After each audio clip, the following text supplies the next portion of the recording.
창세기 23장은 사라의 죽음을 그리고 있습니다. 이제 서서히 아브라함의 시대가 끝나고 그의 아들 이삭의 시대가 오고 있음을 보여주는 장면이에요.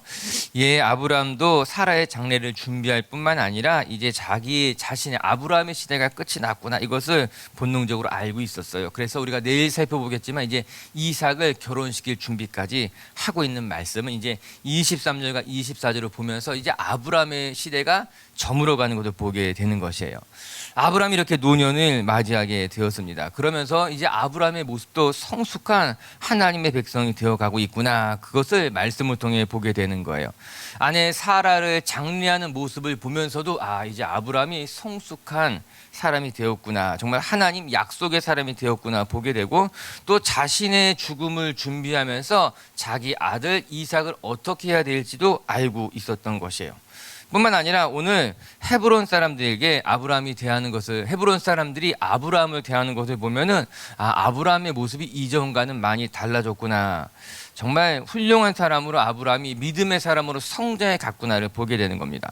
우리 먼저 5절과 6절 말씀 한번 같이 읽어보도록 할까요? 5절 6절입니다. 시작. 헷 족속이 아브라함에게 대답하여 이르되 내 주여 들으소서. 당신은 우리 가운데 있는 하나님이 세우신 지도자이시니 우리 묘실 중에서 좋은 것을 택하여 당신의 죽은 자를 장사하소서. 우리 중에서 자기 묘실에 당신의 죽은 자를 장사함을 금할 자가 없으리이다. 이게 무슨 말씀인가 하면, 이제 사라가 죽자 사라를 장례할 묘실이 필요해서 이제 그곳에 사는 사람들에게 장사를 지낼 수 있도록 우리에게 이제 묘실을 좀 주십시오, 내가 값을 치르겠다라고 그렇게 이야기했어요. 이에 헷족속 사람들, 이 한 말씀이 이야기가 이제 5절 6절의 이야기입니다. 그런데 헷족속 사람들이 아브라함에게 어떻게 이야기했는가 보니까 6절에 당신은 우리 가운데 하나님이 세우신 지도자이십니다, 이렇게 말하고 있는 거예요. 우리가 읽지 않았지만 4절에 보게 되면은 아브라함은 그 땅에 나그네요 거류한 이방인이었어요. 그러니까 그 족속 사람이 아니라 이방인으로서 살아가던 사람인데, 그럼에도 불구하고 이 헷족속 사람들이 자신의 땅, 자신의 묘실을 내주는 데 있어서 조금도 아까워하지 않은 겁니다. 뿐만 아니라 아브라함을 무엇이라 부르고 있는가? 당신은 우리들 가운데 있는 하나님의 사람이다, 하나님이 우리 가운데 세워주신, 하나님이 보내주신 지도자다, 그렇게 이야기하고 있는 것 아니겠습니까? 비록 아브라함이 그 땅 사람들에게는 나그네요, 이방인이요, 다른 민족이었지만 그럼에도 불구하고 그가 하나님의 사람으로서, 더 나아가서 그 땅에 있는 사람들에게 존경받는 사람으로서 살아가고 있었던 것 아니겠습니까?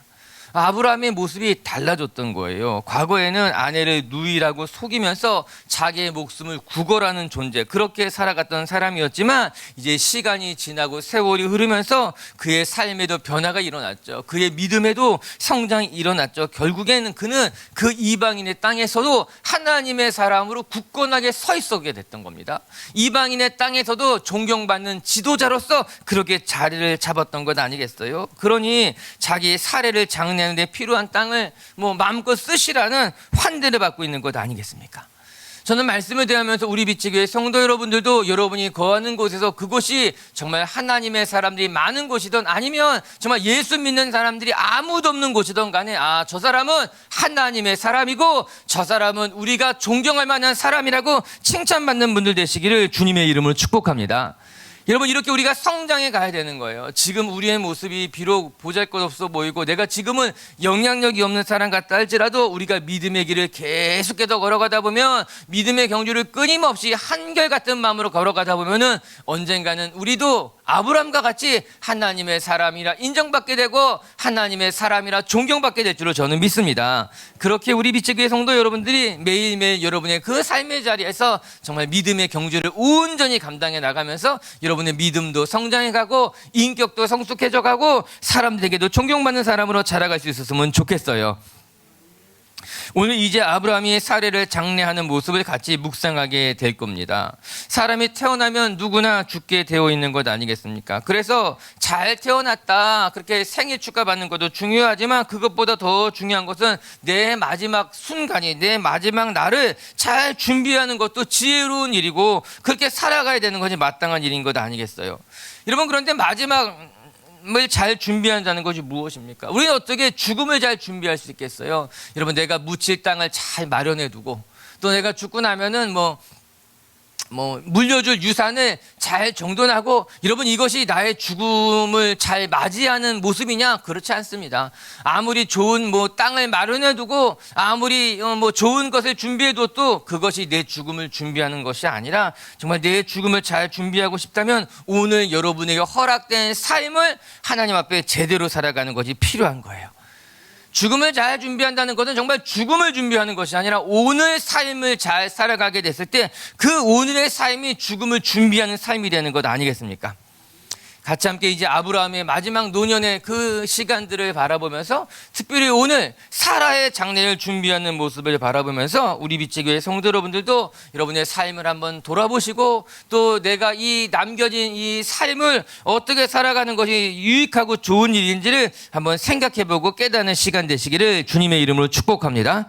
첫 번째, 그래서 오늘 말씀을 통해 우리가 먼저 생각해야 될 것이 무엇인가 하면은, 우리의 마지막 삶을 온전히 살아가기 위해서 내가 정말 하나님 앞에 부끄럽지 않는 삶을, 더 나가서 내가 누군가에게 좋은 기억으로 남을 수 있는 인생이 되자라고 하는 것이에요. 여러분 먼저 축복할게요. 여러분의 삶이 누군가에게 정말 좋은 기억이 될 수 있게 되게 주님의 이름을 축복합니다. 여러분 곁에 있는 사람들에게, 여러분 가족들에게 좋은 기억이 되었으면 좋겠고, 아니 더 나가서 정말 선교지에서까지도 여러분의 삶을 정말 기억할 수 있는 그런 복된 인생이 되시기를 주님의 이름으로 축복합니다. 먼저 1절 읽어보겠습니다. 1절입니다. 시작. 사라가 120 살았으니 이것이 사라가 누린 햇수라. 사라가 언제 죽었는가? 127세를 살았다라고 하는 거예요. 제가 여러분에게 127세까지 사십시오. 좋은 일인가 나쁜 일인가, 이게 축복인가, 아무튼 건강하게 127세까지 살면 좋은 거죠. 건강한 모습으로 정말 그때까지 기도하는 사람으로서 정말 주변의 사람들에게 존경받으면서 그렇게 살아가면 너무너무 좋은 일이겠죠. 사라가 127세에 죽었다고 합니다. 여러분 성경을 읽어보게 되면요, 아브라함의 나이가 나오기도 하고 이삭의 나이가 나오기도 하고, 그런데 여인들 중에서 그가 몇 세까지 살았다라는 것이 기록된 사람은 아마 이 사라가 유일할 것이다. 사람들은 그렇게 이야기하고 있습니다. 그만큼 이 창세기에서 사라가 가진 위치가 중요했기 때문에 이 창세기 기자는 사라가 몇 세까지 살다가 죽었는지에 대해서 이야기하고 있는 거예요. 그가 127세까지 하나님의 은혜 속에서 온전히 살다가 하나님의 부름을 받았다는 겁니다. 사라가 아브라함보다 10살 어려요. 그리고 아브라함이 사라보다 38년, 죽고 난 이후에 38년을 더 살았다고 이야기한 것을 보면은 사라가 일찍 하나님의 부름을 받았다라고 말할 수 있을 거예요. 아브라함과 비교해 본다면 아브라함이 더 나이가 많은데도 불구하고 사라가 죽고 난 이후에도 또 그래도 한참의 시간을 산 것을 보면은, 사라가 좀 더 살아도 좋았을 것인데 아브라함에게 있어서는 참 안타까운 일이구나, 그런 생각을 해보게 되는 거죠. 흔히 하는 말이, 태어나는 것은 순서가 있어도 죽는 날에는 순서가 없다고 하는 것 아니겠습니까? 그렇기 때문에 우리에게 주어진 삶을 잘 살아가는 것은 너무나 중요한 일인 거예요. 내게 시간이 주어져 있을 때에 내가 나중에 잘하면 되겠지, 그렇게 생각하지 말고, 내가 지금 건강할 때, 내게 지금 시간이 주어졌을 때 지금 나의 삶을 하나님 앞에 부족한 것 없이, 부끄러울 것 없이 최선을 다해서 살아가는 것이 얼마나 중요한 일인지 보게 되는 거예요. 우리가 추석 명절을 보내고 이렇게 와서 같이 예배드리고 있는데, 여러분 부모님께 잘해드려야만 합니다. 나중에 후회하지 않으려면 건강하실 때 더 잘해드리는 것이 필요한 거예요. 한 번 더 뵐 수 있을 때 뵙는 것이 중요한 일인 것 아니겠습니까? 더 나가서 부모님에게만 그렇게 하는 것이 아니라 정말 내 곁에 있는 사람들에게, 정말 나에게 소중한 사람들에게 내가 사랑할 수 있을 때 최선을 다해서 사랑하는 일, 소중한 일인 거예요. 하나님께서 내게 건강을 주셨을 때, 내가 섬길 수 있을 때 최선을 다해서 섬기는 건 너무너무 소중한 일인 거예요. 어떤 노 권사님이 저에게 얘기하셨어요. 늘 새벽 예배 오시던 권사님이셨는데 이제 새벽 예배 못 오셨어요. 못 오시게 됐었어요. 이제 이전에 있었던 교회에 계셨던 분인데, 그분이 저 개척하시고 나서 그런 얘기했어요. 목사님, 제가 목사님 따라가서 열심히 하고 싶은데 기력이 없습니다. 제가 새벽에 더 열심히 기도하고 싶은데 제가 기력이 없어서 너무너무 속상합니다. 그런 이야기 했어요. 여러분 몸이 아픈데도 이곳에 오신 거 잘하신 일이에요. 정말 잘하신. 목사님 피곤한데도 기도할 수 있을 때 기도한 거 그거 큰 축복입니다. 내 몸이 건강해서 정말 교회 섬길 수 있을 때, 여러분 몸이 아프면요 섬기고 싶어도 못 섬깁니다. 교회 좀 더 일찍 가서 내가 의자라도 한번 정돈하고 싶은데 몸이 아프면 그건 못합니다. 그래서 건강할 때, 내가 섬길 수 있을 때, 내가 사랑할 수 있을 때 마음껏 사랑하고 마음껏 섬길 수 있는 것은 하나님의 은혜인 줄로 저는 그렇게 믿습니다.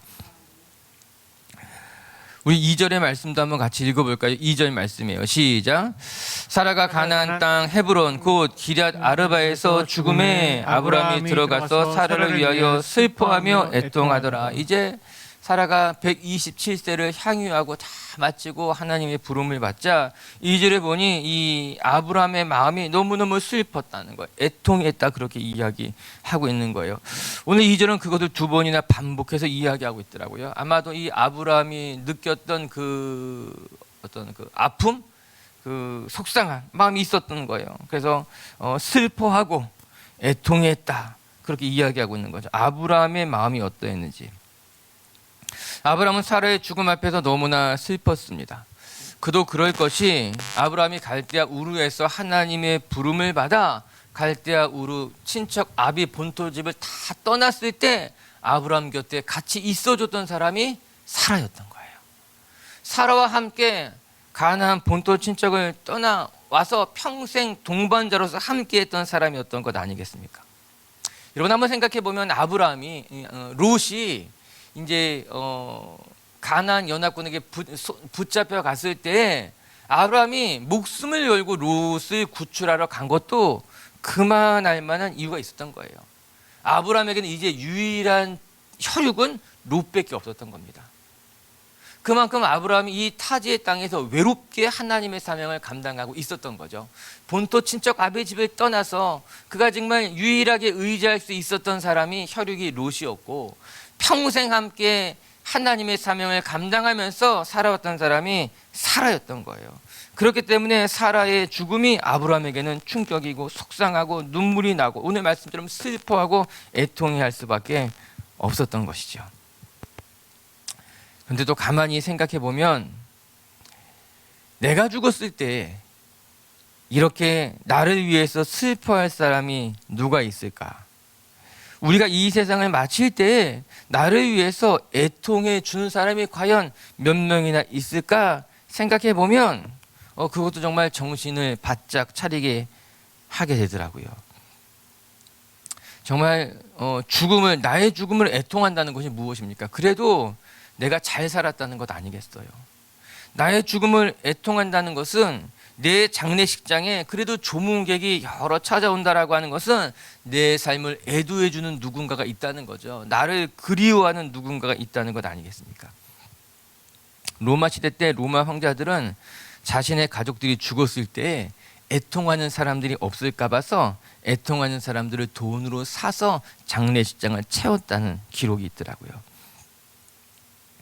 우리나라에도 과거에 곡하는 사람들을 이렇게 이웃이 서로 곡을 해주기도 하고 곡하는 사람을 사기도 했지만 그것하고는 차원이 다른 이야기인 거예요.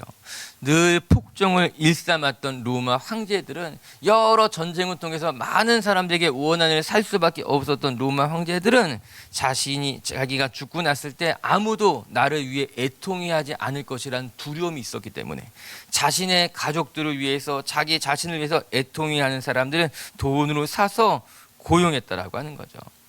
여러분 그래서 그 사람의 죽음, 그 사람의 장례식장에는요 정말 많은 이야기가 생기게 되는 거예요. 많은 메시지를 보여주고 있는 거죠. 우리가 얼마나 잘 살았는지 죽고 나면 선명해지는 거예요. 비록 그 사람은 죽었지만 그 사람의 삶의 흔적들이 남아서 아름다운 향기를 만들어내는 인생이 있고 아니면 그의 삶의 흔적이 고인의 삶을 정죄하는 인생도 있다라고 하는 거예요. 여러분 돌아보게 되면 여러분은 어떻습니까? 여러분의 이 삶의 흔적이 여러분을 추모하고 여러분의 삶의 흔적이 여러분에게 아름다운 향기가 되고 있는가? 아니면 내 삶의 흔적이 오히려 나를 정죄하고 있지는 않은가? 제가 아는 목회자가 한 분이 계신데 그분이 돌아가셨어요. 근데 그 돌아가셨을 때 정말 많은 사람들이 찾아와서 그분을 기리는 것을 보았습니다. 그리고 그분들은 다 그 목회자가 남겨놓으신 삶의 사명의 열매들이었던 거예요. 아, 정말 귀한 삶을 사셨기에 이렇게 귀한 열매들이 마지막 고인에 가는 길을 기리고 축복하고 함께 모여서 함께 예배하고 있구나, 그런 생각을 해보게 되는 거예요.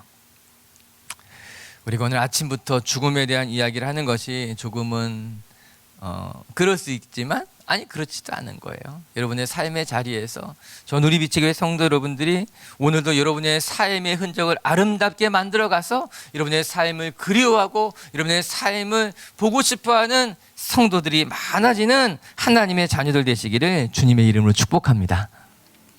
두 번째, 또 오늘 말씀을 통해서 또 한 가지 배우게 되는 것은 이 하나님의 약속을 이루기 위해서 아브라함이 어떠한 수고를 하고 있는가라고 하는 거예요. 하나님의 약속을 성취하기 위해서 이제 노년이 된 아브라함이 어떻게 헌신하고 있는가가 오늘 본문에 기록되어져 있어요. 여러분, 오늘 본문은 이 창세기 기자는 사라가 죽은 땅에 대해서 매우 정확하게 기술해 주고 있어요. 가나안 땅 헤브론 곧 기럇 여아림이다, 이렇게 이야기하고 있고, 그 후에는 그 땅이 마므레였다, 이것까지도 밝혀주고 있는 거예요. 그리고 아브라함 역시도 다른 곳에서 사라를 장례하려고 하지 않고 가나안 땅 헤브론 기럇 여아림, 그 땅에 자기 아내 사례를 장례해야만 하겠다 생각을 하고서는 그 땅을 준비하는 모습이 오늘 우리가 읽은 23장의 모습인 거예요. 여러분, 2절에 보게 되면요, 제가 읽어드리면 다시 한번 이렇게 나오죠. 사라가 어디에서 죽었는가? 사라가 가나안 땅 헤브론 곧 기럇 아르마에서 죽었다 이야기하고 있습니다. 그럼 가나안 땅은 어디예요? 하나님이 아브라함에게 떠나라, 가라, 하나님이 아브라함에게 약속한 땅이 가나안 땅이었어요. 기럇 아르바는 헤브론의 옛날 원래 그 땅에 있었던 명칭이 기럇 아르바였고, 헤브론은 그 이후에 아브라함과 롯이 제사를 지내면서 붙여진 이름이 헤브론이었다라고 하는 거예요. 나중에는 이 가나안 땅을 정복하면서 이 헤브론은 아주 이스라엘에게 있어서 너무나 중요한, 하나님이 허락하신 소중한 이 지명이 되게 되는 것, 땅이 되게 되는 것이죠. 그리고 아브라함은 그곳에 사라의 시신을 묻고 그곳에 이제 장례를 치르기 원했다라고 하는 것입니다. 우리가 이 땅이 아브라함에게 어떤 의미가 있었고, 아브라함은 이 땅을 어떻게, 왜 구입했는지를 알아야만 하는 것입니다. 아브라함은 아내 사라를 위해서 장례할 땅을 준비하는 데 있어서 다른 곳이 아니라 가나안 땅 헤브론에서 장례하기를 원했던 것입니다. 우리는 여기서 몇 가지 중요한 것을 생각해 봐야 돼요. 첫 번째는 아브라함은 아내 사라의 장례를 준비할 뿐만 아니라 지금 자신의 삶에도 마지막 때가 다가오고 있음을 알면서 이제 하나님이 내게 허락하신 이 약속이 어떻게 성취되는지를 보고 싶었던 겁니다. 가나안 땅으로 가라 말씀하시는 그 하나님의 말씀이 내 삶의 자리 가운데서 어떻게 성취되는지를 보고 싶었고, 그뿐만 아니라 본인이 해야 할 일이 무엇인지를 정확히 알았던 거예요. 그리고 최선을 다해서 준비하고 있었던 것입니다. 만약 오늘 말씀 보게 되면은 이 해쪽 속 사람들이 그 땅을 그냥 거저 아브라함에게 주게 됩니다. 그냥 가져가라라고 하는 거예요. 그러나 그 땅을 내가 거저 받게 되었을 때는, 아브라함이 죽고 난 이후에는 계속해서 그 땅이 나의 땅이 될 것인지 우리 가족들의 땅이 될 것인지에 대한 확신은 전혀 없었습니다.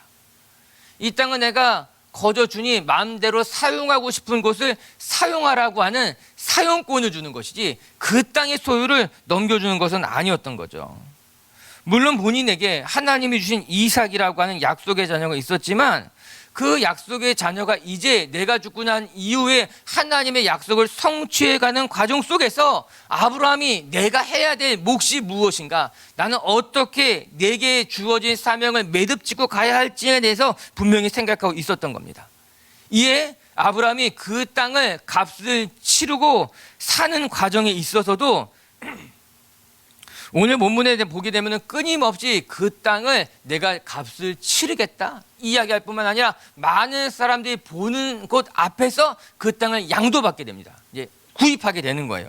우리 12절과 13절의 말씀을 읽어볼 텐데요. 이 말씀은 사실 계속 오늘 20절까지 말씀에서 반복되는 말씀이기도 해요. 12절과 13절을 읽어볼게요. 시작.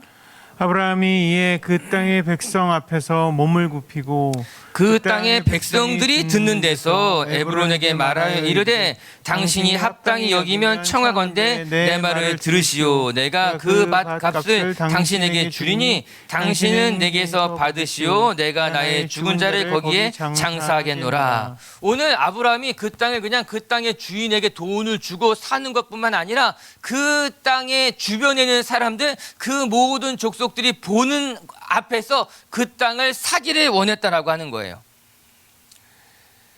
여러분 18절 말씀 한번 같이 읽어볼까요? 18절의 말씀 시작. 성문에 들어온 모든 헷 족속이 보는 데서 아브라함의 소유로 확정됐다는 거예요. 헷 족속의 모든 사람들이 보는 곳에서 아브라함은 그 땅을 나의 땅, 내 재산, 나의 소유로 확정했다라고 하는 거예요. 확정했다고 하는 단어는 20절에 또 다시 한번 등장하게 되는데 아브라함이 매장할 소유지로 확정되었다, 그렇게 이야기하고 있는 것 아니겠습니까? 즉 아브라함은 이제 이 아내 사례를 장사할 땅으로서 그 땅이 헤브론 사람들의 땅을 빌린 것이 아니라 헤브론 사람의 땅에서 아브라함의 땅의 것으로, 아브라함의 소유로 확정하고 싶었던 겁니다. 그렇게 확정해 놓고 난 이후에 이삭에게 그것을 물려주기를 원했던 것이 아브라함의 마음이었던 거예요. 아마도 아브라함은 이제 나도 자기 아내와 같이 이제 하나님의 부름을 받을 날이 얼마 남지 않았다는 것을 알았기에 이제 하나님이 나에게 가나안 땅으로 가라고 말씀하셨는데, 이 땅을 나에게 주신다고 말씀하셨는데 내가 이 하나님의 약속을 내가 어떻게 성취할까? 내가 어떻게 하나님의 약속을 이루기 위해서 내가 이 땅이 대대손손이 우리 약속의 자녀의 땅으로 만들기 위해서 내가 무엇을 해야 되는지, 그는 그가 해야 될 일에 최선을 다해서 이제 많은 사람들이 보는 앞에서 양 땅을 이제 구입하고, 그것으로 말미암아 이 땅이 너희들의 땅이 아니라 하나님의 백성인 우리들의 땅이라는 것을 확정해 놓고 있는 모습을 보게 되는 것 아니겠습니까? 그러니까 아브라함이 자신의 삶의 매듭을 져가는 모습인 거예요. 하나님의 약속을 성취해 가는 데 있어서 내가 해야 할 일을 끝까지 다 매듭지고 돌아가겠다는 거죠. 그뿐만이 아닙니다. 이제 아브라함은 그 땅을 값을 주고 사게 됩니다. 이제 16절과 16절 말씀 한번 읽어봅시다. 우리 시간이 없으니까 시작. 아브라함이 에브론의 말을 따라 에브론이 헷 족속이 듣는 데서 말한 대로 상인이 통용하는 은 400세겔을 달아 에브론에게 주었더니, 아브라함이 이제 그 땅을 거저받은 것이 아니라 모든 사람들이 듣는 데서 말한 400세겔, 그 당시에 이제 상인들이 통용하는 대가에서 조금도 깎지 않고 감하지 않고 400세겔을 다 그들에게 주는 것으로 말미암아 그 땅을 샀다는 겁니다. 자, 여러분에게 물어보십시다. 여러분, 누가 땅을 거저 준다고 하는데 거저 받는 것이 낫습니까? 아니면 돈을 내고 사는 것이 맞습니까? 사람마다 다르죠. 어떤 사람은 그냥 거저 받는 게 좋고, 어떤 사람은 그래도 내가 값을 치러야 된다, 그렇게 생각하는 사람들도 있겠고. 400세겔이 얼만큼이나 될까? 이제 구약 시대에 되겠죠. 유대인들에게 있어서 1세겔은 노동자의 4일 치품값쯤 된다고 합니다. 지금 노동자가 하루에 한 10만 원 정도, 우리나라의 최저 한 10만 원 정도로 생각하게 된다면 1세겔은 약 40만 원 정도 되는 값일 것이고, 그것이 400세겔이다 해서 제가 곱해 보니까 약 1억 6천 정도 되는 금액인 거예요. 그 당시의 값으로 생각해 본다면 결코 적은 금액이 아닐 겁니다. 더군다나 그 땅을 아브라함이 거저 받을 수 있었는데도 불구하고 그 값을 지불했다면 그 값은 아브라함에게 있어서는 굉장히 크게 지불한 값임에 틀림이 없어요. 그럼에도 불구하고 아브라함은 그 값을 치르고 대가를 치르고서라도 그 땅을 사라를 매장할 땅으로 사기를 원했던 겁니다. 아니, 하나님의 약속으로 생각해 본다면 하나님은 약속의 땅을 아브라함에게 주겠다고 말씀했지만, 아브라함이 하나님이 주시겠다고 약속한 땅이니 이거 내가 에브론 사람들에게 그냥 받아도 되겠다 생각할 수도 있었지만 그리하지 않고 그 땅의 값을 지불하는 것으로서 아브라함은 자기가 해야 할 일에 대한 대가를 치렀다는 거예요. 우리 교회 다니시는 분들이 우리는 하나님의 은혜, 거저 주시는 하나님의 사랑, 거저 주시는 하나님의 은혜가 우리는 너무나 익숙한 나머지 우리는 신앙생활 하는 데 있어서 하나님의 은혜를 누리는 데 있어서 대가를 지불하는 것이 굉장히 이렇게 인색할 때가 많죠. 그것이 우리 예수 믿는 사람들 몸에 배기가 쉬운 거예요. 그러나 저는 아브라함의 모습을 보면서 또 하나 생각해 보는 것이 아브라함은 하나님의 약속을 성취해 가는 데 있어서 하나님이 거저 주시는 것만 같다 할지라도 그 대가를 지불할 줄 아는 사람, 자신의 삶의 최선을 다해서 내가 지불해야 될 것이 있다면 지불하는 것으로 말미암아 하나님의 약속을 함께 성취해 갔던 사람이 아브라함이었다라고 하는 것입니다. 사랑하는 밑재교회 성도 여러분, 우리가 하나님의 일을 감당하는 데 있어서는 우리가 마땅히 치러야 할 대가가 있는 겁니다. 하나님의 나라는 하나님이 성취하는 거지, 물론 하나님이 성취하는 것이지만 그 가운데는 믿는 사람들의 기도가 필요하고 믿는 사람들의 헌신이 필요하고 믿는 사람들의 대가가 필요하고 그 모든 것을 통해서 하나님의 나라가 성취되어져 간다는 것을 우리가 알아야만 하는 거예요. 오늘도 하나님은 우리 예수 믿는 사람들, 신실한 사람들의 대가 지불, 값을 치르는 것을 통해서 하나님의 나라를 완성해 가는 것이 우리 하나님의 백성들이 해야 될 마땅한 헌신이고 마땅한 대가 지불이라고 하는 거예요. 오늘도 이 새벽의 자리에 나와서 기도하는 여러분들, 저는 축복하고 싶은 거예요. 여러분들뿐만 아니라 교회가 굳건히 세워져 가는 데 있어서 많은 사람들의 기도와 눈물이 있었던 것입니다. 그 기도와 눈물로 말미암아 하나님의 교회는 세워져 가고 하나님의 뜻이 성취되어져 가는 것 아니겠습니까? 여러분, 이 400세겔은 사실은 하나님께서 아브라함에게 허락하신 재물들이었어요. 아브라함이 갈대아 우르의 땅을 떠나서 정말 수없이 많은 일들을 겪으면서 우리는 아브라함의 재산이 어떻게 축적되어 왔는가를 보았습니다. 가나안 땅에 가서 그 애굽 땅에 가서 사라를 누이로 속이면서 그 가운데 또 하나님의 간섭하시는 것으로 말미암아 많은 재물과 종과 또 이 가축들을 데리고 올 수 있었던 것이죠. 아브라함이 가나안 땅에서 겪었던 수없이 많은 전쟁들과 아픔이 있었지만 그때마다 하나님께서 아브라함과 아브라함의 가축들과 재산들을 지키시는 것으로 말미암아 아브라함이 이런 재산을 다 가지게 된 것이었죠. 아브라함이 하나님의 약속을 성취하기 위해서 자신의 가진 것 400세겔을 지불했다고 말하지만 대가를 치렀다고 말하지만 사실은 그 모든 것은 하나님께서 허락하신 하나님이 주신 하나님의 것이 아니었느냐, 또 그렇게 고백할 수 있는 것 아니겠습니까? 오늘도 우리의 삶에 허락하신 하나님의 은혜, 우리의 삶에 하나님이 베풀어 주신 그 하나님의 복으로 또 여러분들이 더 귀하게 사용하시고 하나님의 나라를 위해서 헌신하면서 하나님의 영광에 참여하는 하나님의 자녀들 되시기를 주님의 이름으로 축복합니다. 말씀을 정리하도록 하십시다. 이제 아브라함은 사라의 죽음 앞에서 이제 내게 맡겨진 사명을 마무리해야 될 때가 오고 있구나를 깨달으면서 이제 사라의 장례를 잘 준비하고 있는 것 아니겠습니까? 아브라함이 갈대아 우르를 떠났을 때 그의 모습은 믿음이 좀 부족하기도 하고 또 성숙한 모습이 보이지 않았지만 아브라함은 점점 더 성숙해가고 성장해가면서 그 가나안 땅의 사람들에게도 존경받는 하나님의 사람이 되었습니다. 우리 빛의교회 성도 여러분들도 매일매일 여러분의 삶의 자리에서 정말 성장해가고 성숙해가는 것으로 말미암아 믿지 않는 사람들에게도 하나님의 사람이라, 하나님이 보내주신 지도자라고 하는 존경을 받으시며 칭찬을 받는 우리 빛의교회 일꾼들이 되시기를 주님의 이름으로 축복합니다. 첫 번째, 오늘 말씀을 통해 우리가 배우게 되는 것은, 여러분, 우리도 우리의 삶을 정말 하나님 앞에 잘 살아가는 것으로 말미암아 정말 죽음을 준비할 수 있는 사람들, 정말 내가 죽고 나서도 우리의 삶의 흔적이 칭찬받을 수 있고 우리의 삶의 흔적이 우리의 삶을 아름답게 향기낼 수 있는 사람들로 그렇게 여러분에게 맡겨진 이 시간들을 아름답게 살아가는 성도님들 되시기를 주의 이름으로 축복합니다.